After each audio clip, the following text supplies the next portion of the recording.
Hello everyone, आप सभी का हमारे यूट्यूब चैनल में स्वागत है। आज के इस वीडियो लेक्चर में हम कक्षा 12 हिंदी बोर्ड एग्जामिनेशन 2024 के पेपर को देखेंगे और इस पेपर को हम सॉल्व करते चलेंगे। इसके आंसर की को देखेंगे कि किस तरह से पेपर को यहाँ पे सॉल्व किया जाता है। क्वेश्चन नंबर पहला का कह दे दिया है, ज्ञानोदय पत्रिका के संपादक थे कन्हैयालाल मिश्र प्रभाकर। इसका राइट आंसर हो जाएगा। मैंने जो राइट आंसर यहाँ पे सभी को टिक कर दिया है।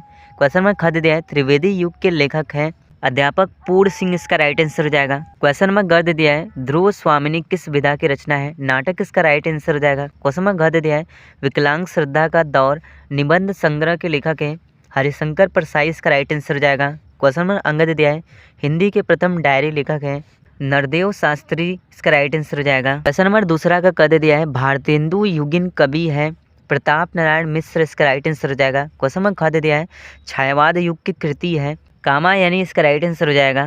क्वेश्चन नंबर ग दे दिया है, पवन दूदिका काव्यांश के रचयिता हैं अयोध्या सिंह उपाध्याय हरिओद। इसका राइट आंसर हो जाएगा।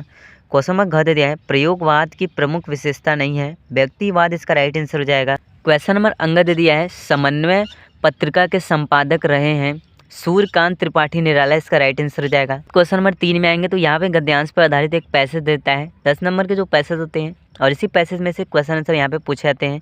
जैसे उपयुक्त गद्यांश के पाठ और लेखक का नाम यहाँ पे लिखना है। क्वेश्चन नंबर भी दे दिया है, संततवाही और रश्मियों का शब्दार्थ लिखिए। तो यहाँ पे मैंने इसको लिख दिया है, संततवाही का जो शब्दार्थ होगा खुशी का उदय, रश्मियों का यहाँ पे जो शब्दार्थ होगा किरण। इसका राइट आंसर हो जाएगा। अथवा करके इस पैसेज को हम कर सकते हैं। नंबर 4 में आएंगे तो पद्यांश पर आधारित एक पैसेज देता है और इसी पैसेज में से क्वेश्चन आंसर यहाँ पे पूछा जाता है।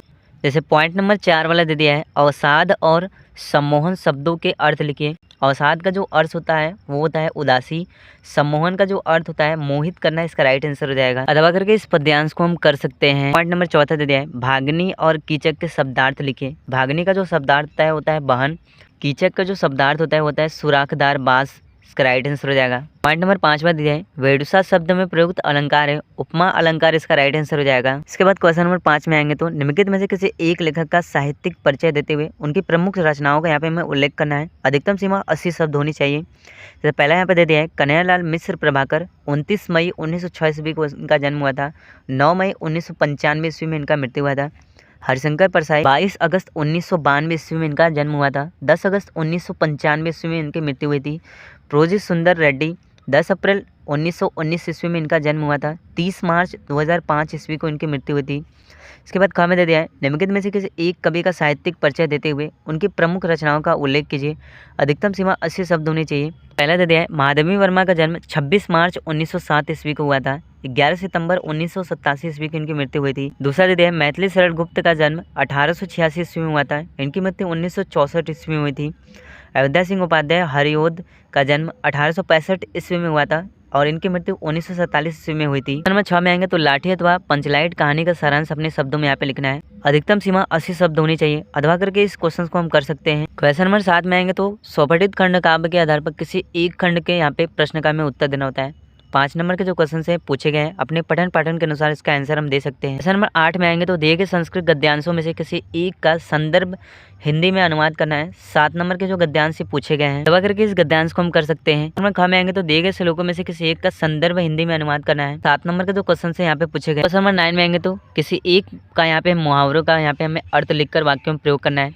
जैसे यहाँ पे दिया है, आंखों में खून उतर आना, तो इसका जो अर्थ होता है अत्यधिक क्रोध होना। इस अनुसार से इसका मुहावरा कर लेंगे। कोई एक ही करना है। 2 नंबर का जो क्वेश्चन पूछा गया है। नंबर 10 में आएंगे तो अपठित गद्यांश पर आधारित प्रश्नों के यहाँ पे उत्तर देना है। पहला यहाँ पे दे दिया है, वरिष्ठ नागरिकों की वास्तविक समस्या क्या है? जीवन यापन की बढ़ती लागत, मुद्रास्फीति और वित्तीय साक्षरता कमी। ये इसका राइट आंसर हो जाएगा। तो करके इस गद्यांश को हम कर सकते हैं। जैसे यहाँ पे पूछा है, संरक्षक और वाहक शब्दों के अर्थ स्पष्ट कीजिए। संरक्षक का जो अर्थ होता है देख रेख और पालन पोषण करने वाला होता है। वाहक का जो अर्थ होगा ढोकर ले जाने वाला। इसका राइट आंसर हो जाएगा। इसके बाद क्वेश्चन नंबर 11 में आएंगे तो निम्नलिखित शब्दों युग्म का सही अर्थ यहाँ पे हमें चयन करना है। जैसे मेघ और मेध का अर्थ होगा तो मेघ का अर्थ बादल होता है और मेध का अर्थ यज्ञ होता है। इसका राइट आंसर हो जाएगा। दूसरा यहाँ पे दे दिया है, निर्वाण और निर्माण। निर्वाण का अर्थ होता है मोक्ष और निर्माण का अर्थ होता है रचना। इसका राइट आंसर हो जाएगा। क्वेश्चन नंबर 5 में निम्नलिखित शब्दों में से किसी एक शब्द के 2 सही अर्थ लिखना है। पहला दे दिया है, पंचानन 5 मुख वाला शिव। दूसरा जैसे दे दिया है, अज जो दिन इस समय चल रहा है।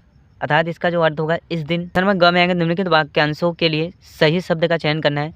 जैसे जिसके पास कुछ न हो उसको अंकिचन बोलते हैं। दूसरा दे दिया है वह पत्र जिसमें किसी को कोई काम करने का अधिकार दिया गया हो। अधिपत्र इसका राइट आंसर हो जाएगा। शर्मा घ में आएंगे तो निम्नलिखित में से किन्हीं दो वाक्यों को शुद्ध करके यहाँ पे हमें लिखना है। जैसे उसने कहा कि मैं 4 भाई है, सो यहाँ पे इसको शुद्ध वाक्य में लिखेंगे। उसने कहा कि वह 4 भाई है। प्रेम करना तलवार की नोक पर चलाना है, सो यहाँ पे इसको शुद्ध करके लिख सकते हैं। प्रेम करना तलवार की धार पर चलना है। 2-2 नंबर के जो क्वेश्चन है यहाँ पे पूछे गए हैं। क्वेश्चन नंबर 12 में आएंगे तो व्याकरण से संबंधित जो क्वेश्चन सभी पूछे गए हैं। जैसे हास्य अथवा वीर रस का स्थायी भाव के साथ उदाहरण एवं परिभाषा लिखना है। चौपाई छंद्र अथवा कुंडलिया छंद्र का लक्षण सहित उदाहरण लिखना है। 2-2 नंबर के जो क्वेश्चन से पूछे गए हैं। क्वेश्चन नंबर 14 में आएंगे तो निम्नलिखित विषयों में से किसी एक विषय पर अपनी भाषा शैली में निबंध यहाँ पे लिखना है। 9 नंबर के लॉन्ग टाइप जो क्वेश्चन से पूछे गए हैं। जैसे विद्यालय में पुस्तकालय का महत्व, भारतीय चुनाव प्रणाली, मानव कल्याण में रोबोट यंत्र मानव की भूमिका। तो इस तरह से कक्षा 12 हिंदी बोर्ड परीक्षा 2024 में जो क्वेश्चन साहब पूछा गया था। वीडियो पसंद आए वीडियो को लाइक कर दीजिएगा, चैनल पर नए चैनल को सब्सक्राइब कर दीजिएगा। Very very thank you.